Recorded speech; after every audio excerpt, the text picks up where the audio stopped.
बाद उसकी सारी दौलत रिश्तेदारों के हाथ लग जाएगी। इससे भी उसको कोई फायदा नहीं था। कड़कनाथ सेठ की आखिरी ख्वाहिश ये है कि ये दौलत उसकी रूह की आजादी की वजह बने। इसके लिए कड़कनाथ सेठ टुनटुनी और बंटी कबूतर को बुलाता है और उनसे कहता है, बंटी कबूतर, टुनटुनी, तुम दोनों मेरे वफादार नौकर हो। मैंने तुम्हें पूरी जिंदगी चंद रुपयों की तनख्वाह के अलावा कुछ नहीं दिया।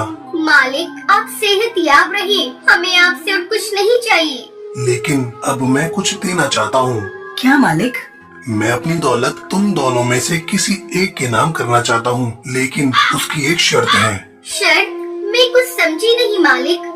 आज दिन भर तुम दोनों अपनी अपनी समझ के मुताबिक भलाई और नेकी का काम करो और शाम को आकर बताओ। मुझे जिसकी नेकी बेहतर लगेगी मैं अपनी जायदाद उसके नाम करूँगा। टुनटुनी और बंटी कबूतर कड़कनाथ सेठ की बात सुनकर हैरान होते हैं और दोनों सोचते हैं कि ऐसा क्या काम करें जो कड़कनाथ सेठ को पसंद आ जाए। अगले रोज सुबह होते ही टुनटुनी और बंटी कबूतर नेकी और भलाई का काम करने के लिए घर से निकलते हैं। टुनटुनी अभी तक ये नहीं सोच पाई कि उसे भलाई के नाम पर क्या करना है, लेकिन बंटी कबूतर के दिल में दौलत हासिल करने के लालच ने उसे नेकी के कई काम सुझा दिए हैं। बंटी कबूतर सबसे पहले मंदिर में चंदा देता है, मंदिर के बाहर बैठे गरीब पक्षियों की भी रुपए पैसे से मदद करता है, अस्पताल में जाकर जख्मी पक्षियों को दवाइयाँ खरीद कर बांटता है, जंगल के पुराने स्कूल की मरम्मत करवाता है। टुनटुनी ऐसे ही किसी नेक काम के लिए घर से निकलती है। उसे रास्ते में एक गाय मिलती है जो कचरे के साथ पॉलिथीन खा रही थी।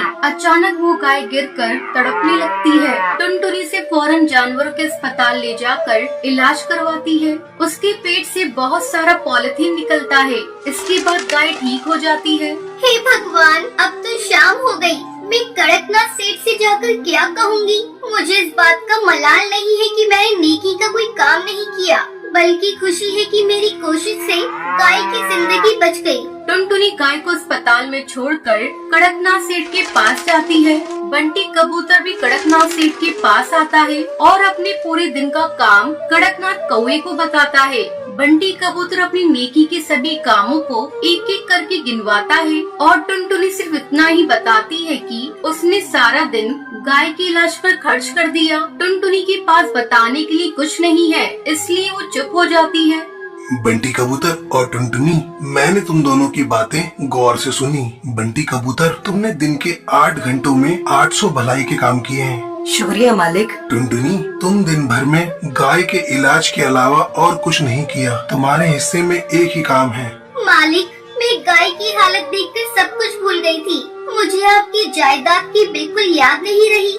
टुनटुनी, तुमने मेरी जायदाद हासिल करने की फिक्र छोड़कर गाय की जान बचाई है। यह सबसे बड़ी नेकी और भलाई का काम है, इसलिए मैं अपनी सारी जायदाद तुम्हारे नाम कर रहा हूँ और मुझे यकीन है कि तुम मेरी जायदाद का सही इस्तेमाल करोगी और इससे मुझे सुकून मिलेगा। मालिक, आपने मेरे लिए कुछ नहीं सोचा?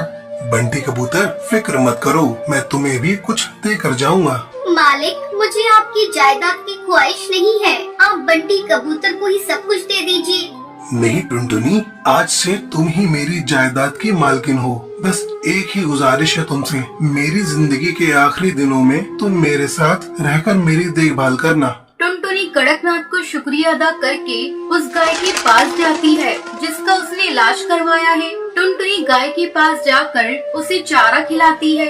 गाय अब पूरी तरह से ठीक हो गई थी। ये सड़कों पर फिरने वाली आवारा गाय है, इसलिए वो उस गाय को कड़कनाथ के घर लेकर आती है और गाय के साथ खुद भी वहीं रहने लगती है। टुनटुनी अब एक बेटी की तरह कड़कनाथ की खिदमत करने लगती है।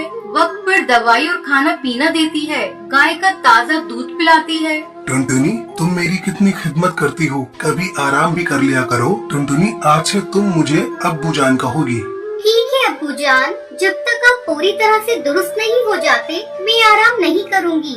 टुनटुनी की खिदमत के सामने यमराज को भी झुकना पड़ा और कुछ ही रोज में कड़कनाथ बीमारी को शिकस्त देकर सेहतयाब हो जाता है। टुनटुनी बेटी, अब तो डॉक्टर ने भी कह दिया है कि मेरी पूरी तरह सेहत दुरुस्त है।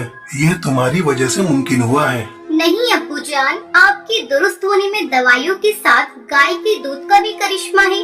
हाँ बेटी।